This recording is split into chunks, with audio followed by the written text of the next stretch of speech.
कि सत्ता को बदलिए और लड़ाई को तेज कीजिए। लड़ाई कि ये सरकार भी जो है सो काम करेगी।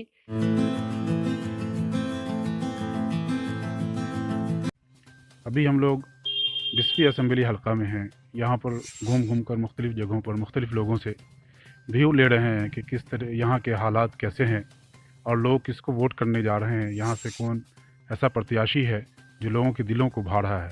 ऐसे में ही एक हमारे सामने वरिष्ठ नागरिक हैं, इन लोगों में काफ़ी मकबूल भी हैं और काफ़ी लोगों की खिदमत भी करते हैं।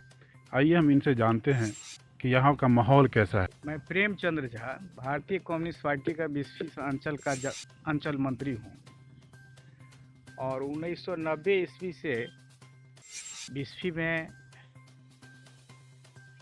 कम्युनिस्ट पार्टी का सेक्रेटरी हूँ और बिस्फी के 2800 पंचायत में दबे कुचले समाज के उपेक्षित वर्ग के जो लोग हैं उनके लिए लड़ने का काम किया हूँ, उनके अधिकार की रक्षा के लिए काम किया हूँ। और अभी तक जो समाज में उपेक्षित वर्ग है उस उपेक्षित वर्ग के लिए लड़ने का काम किया हूँ। कुछ दिनों से देख रहा हूँ कि जो देश का राजनीतिक माहौल है वो अपनी दिशा को बदल दी है और देश पर बुर्जुआदी वर्ग का, जिसे कहिए कि कॉरपोरेट घराने का कब्जा हो गया है। किसान मजदूर जो पार्लियामेंट में जाते थे, असेंबली में जाते थे, वो बंद हो गया है। वो अब नहीं जा पाते हैं इसलिए कि उनके पास पूंजी नहीं है। पूंजी वाले जो है सो वही अब पार्लियामेंट और असेंबली में जाते हैं, जो चिंता का विषय है। अभी का जो परिस्थिति है बिहार का, वो बिहार में जो है सो बिहार की जो जनता है वो दयनीय स्थिति में आ गई है। संघर्ष में इसको देखना पड़ेगा कि संघर्ष में जो हम लोग जाते हैं तो अभी के परिस्थिति में जो है, जो कम्युनिस्ट पार्टी जो कानून बनवाया उस कानून का अक्षरशः पालन जो है सो नहीं हो रहा है। जैसे यूपीए फर्स्ट गवर्नमेंट में कम्युनिस्ट पार्टी के समर्थन में से यूपीए ने 3 कानून बनाया था जिसमें प्रधानमंत्री मनमोहन सिंह थे और जनता को ये अधिकार मिला था, राइट टू इंफॉर्मेशन, मनरेगा, 2 खाद्य सुरक्षा। खाद्य सुरक्षा उस समय में 62 सांसद वामपंथियों का था, उसके समर्थन से सरकार ने कानून बना दिया। उस कानून को अभी धज्जी उड़ाया जा रहा है। धरातल पर जो हम देखते हैं अभी के परिस्थिति में, ये किसी भी पदाधिकारी का जब तक इस नीतीश सरकार में वो पैसा नहीं देता है तब तक उसकी पोस्टिंग नहीं होती है। इवन यह भी हम कहेंगे कि एक दारोगा की पोस्टिंग भी पैसे लेकर होती है। जब पैसे लेकर होती है तो वो जनता का काम क्या करेगा। मेरा कहना ये है कि अभी जो हम थाना पर पहुंचते हैं तो बगैर सलामी का हम सनहा भी दर्ज नहीं करा सकते हैं। एफआईआर का भी कीमत तय हो गया है। जब उनसे अंदरूनी बात करते हैं तो उनका कहना है कि हम पैसा दे के आए हैं, वो जो पूंजी हम लगाए हैं वो पूंजी मेरा कैसे ऊपर होगा। नीतीश कुमार तो कह रहे हैं कि हम प्रशासन में पूरी पकड़। नीतीश सरकार जो कह रहे हैं ब्यूरोक्रेट उनके पक्ष में है, जनता जो है सो उपेक्षित है। इसलिए ये जो जनता का जो महान पर्व आ गया है, इसमें जनता इस पर मन बना चुकी है, पूर्णतया हृदय से मन बना चुकी है कि सत्ता का परिवर्तन होना चाहिए और उस दिशा में जो है सो सत्ता परिवर्तन के लिए जो है अग्रसर जनता हो गई है। आप काफ़ी लंबे अरसे से राजनीति कर रहे हैं, आपने लालू प्रसाद का ज़माना भी देखा होगा, नीतीश कुमार का ये 15 साल भी देखा है। नीतीश कुमार कह रहे हैं कि वो लालू प्रसाद का जो ज़माना था वो गुंडा राज था, अब चारों तरफ अमन है। आप दोनों में अगर मुआवजा करें, अभी ये इलेक्शन में बहुत बातें चल रही हैं इस पर आपका तजज़िया क्या है? देखिए, लालू के राज में कुछ सामंत जो है सो अपना सामंती गुंडागर्दी किए थे, लेकिन समाज का जो उपेक्षित वर्ग था उसका मनोबल बढ़ा हुआ था। ब्यूरोक्रेट जो है सो उस समय में ये मोनोपोली नहीं कर रहे थे।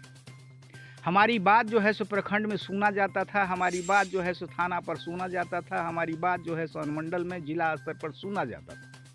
अभी के परिस्थिति में एक दाखिल खारिज के लिए अगर हम आवेदन देते हैं तो अगर पैसा नहीं दें, सरकार ने कह दिया कि ऑनलाइन सब काम होगा। आज से 1 साल पहले ऑनलाइन दाखिल खारिज के लिए दिया गया, लेकिन अभी तक जो है सो नहीं हुआ, जब तक कि उसको चढ़ाना नहीं आ जाएगा। ये लालू के राज में नहीं था। लालू के राज में कुछ गुंडा तत्व जो थे वो अभी भी है। इस पर लगाम नहीं लगा। इस पर जो है सो लगाम नहीं लगा है। वही सामंती कब्जा किए थे। अब देख लीजिए अभी का जो परिस्थिति है उसमें तो राजनीति में मोरल नाम का कोई चीज़ नहीं है। और हम मार्क्सवादी हैं, कार्ल मार्क्स के सिद्धांत पर विश्वास करते हैं। कार्ल मार्क्स ने कहा था कि there is no moral in politics and never believe on politicians. सुबह में राजद था, शाम में भाजपा का टिकट लेके आ गया है। शाम में भाजपा था, सुबह में राजद के लिए। अगर जो जेल में बंद है उसके पत्नी को टिकट दे दिया गया है। हम एक निष्पक्ष भाव से मैं कह रहा हूँ। और सबसे ज़्यादा जो जात पात की राजनीति जो यहाँ हुआ है तो उसमें कम्युनिस्ट बहुत कमज़ोर हुए हैं। कम्युनिस्टों का जो चरित्र था वो भी चरित्र नहीं रहा है, इसलिए कि सामाजिक जो परिवेश है उस परिवेश में समाज का किसी न किसी रूप में कम्युनिस्टों पर भी असर हुआ है। कम्युनिस्टों के जवाल का सबसे बड़ा सबब यही है क्या? जी, कम्युनिस्टों का यह है कि वो जातीय, कार्ल मार्क्स कहे थे कि जात और धर्म संप्रदाय जहाँ बढ़ेगा वो हफीम का काम करेगा। उसमें सबसे ज़्यादा कम्युनिस्ट कमज़ोर होंगे, लेकिन कम्युनिस्टों को चिंता की बात नहीं है, उसका मंजिल करीब है। इस बार अभी 20वीं असेंबली हल्का जो है इसमें कौन से उम्मीदवार की पोजीशन बहुत अच्छी है? देखिए, मेरे नज़र में महागठबंधन में वामपंथी हैं, भारतीय कम्युनिस्ट पार्टी की समर्थन दे रही है, उस गठबंधन में है। हम लोगों को फरमान जारी हो गया है ईमान से। गठबंधन के उम्मीदवार जो फैयाज़ अहमद है, बहुत नेक इंसान हैं और मधुबनी ज़िला में कुछ काम भी वो किए हैं। वो काम सबसे अच्छा हमको लगा है। वो मेडिकल कॉलेज दिए हैं, जिस मेडिकल कॉलेज के लिए हम लोग हमेशा लड़ते थे, प्राइवेट ही सही, लेकिन एक संस्था उन्होंने दे दिया है। बीएड कॉलेज दे दिए हैं, कंप्यूटर का वो कॉलेज दे दिए हैं, माने बहुत संस्थाएं उन्होंने दी है। हर आदमी अपने स्वार्थ के लिए करता है, लेकिन हमारे भोगेन झा कहा करते थे कि काम वैसा होना चाहिए जो स्वार्थ के लिए करे लेकिन परमार्थ हो जाए। आज डीएमसीएच में इलाज नहीं हो रहा है, लेकिन जो फैयाज जी का मेडिकल कॉलेज एंड हॉस्पिटल जो खुला है उसमें 100 रुपया देने से इलाज हो जाता है। तो गरीबों का क्या फ़ायदा है उसमें? गरीबों की फ़ायदा ये है कि उसमें जाने से जो है त्वरित एक्शन हो जाता है, उसको इलाज हो जाता है। कम से कम पैसे में इलाज हो जाता है। जो ये मेडिकल जो है सो व्यवसायीकरण जो हो गया है, उस व्यवसायीकरण के तहत सुना है कि 25 से 30 रुपया सिर्फ फी लेते हैं। जी 25-30 रुपया तो उसका टिकट है हाँ, आउटडोर का। और उसमें जहाँ तक संभव होता है तो हॉस्पिटल में जो है दवा भी मिलती है। लोग जो हैं सो उससे प्रसन्न हैं, कोई वहाँ से घूमता नहीं है।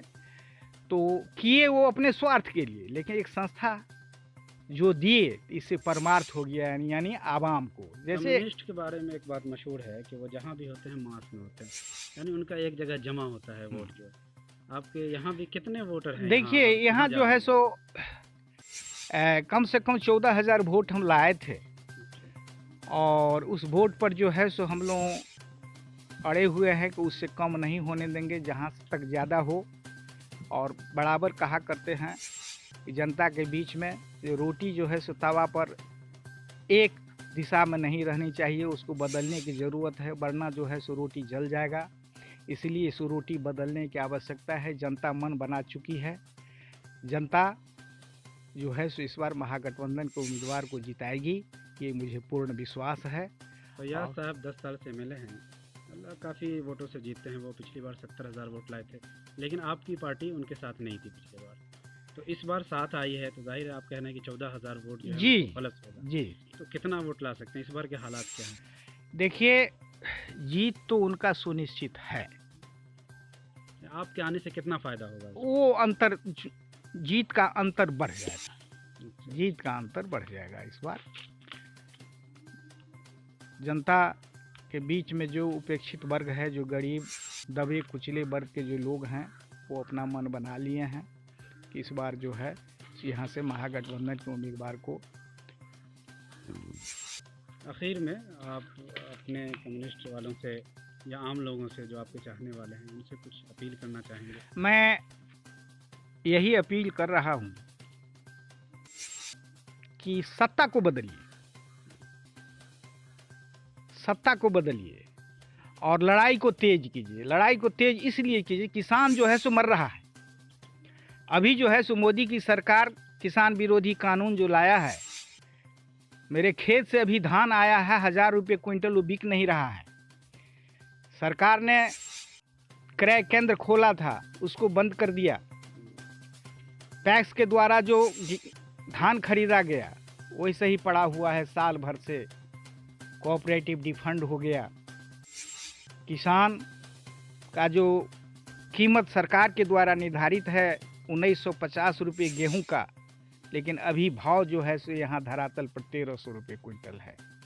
चावल जो है सो 1400 रुपये क्विंटल है, जबकि सरकार ने वो घोषणा कर दी है कि कम से कम 2500 रुपये क्विंटल चावल का कीमत, ज़्यादा से ज़्यादा जो जैसे क्वालिटी का है वैसे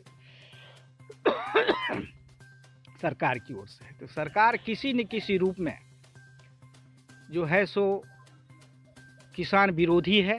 क्या लगता है कि तेजस्वी की सरकार अगर बनती है या महागठबंधन की सरकार बनती है तो महंगाई पर रोक लगेगी?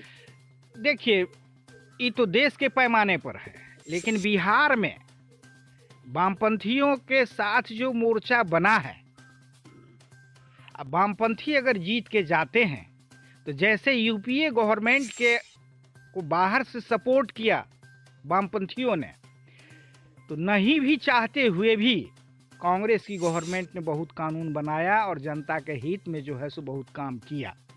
तो वामपंथी अगर जीतते हैं तो हमें उम्मीद है कि ये सरकार भी जो है सो काम करेगी, क्योंकि हमारे बीच में किसानों के लिए जो रैयाम शुगर फैक्ट्री था, लोहट था, सकड़ी था, पंडोल सूता मिल था, पश्चिमी कोसी नहर, ये सब जो है सो बंद जो हो चुका है, ये सब काम जो है शुरू हो जाएगा। हमारे वामपंथी के उम्मीदवार विधानसभा में पहुंचेंगे तो अपनी बात को जो है सो वहाँ तक पहुंचाएंगे।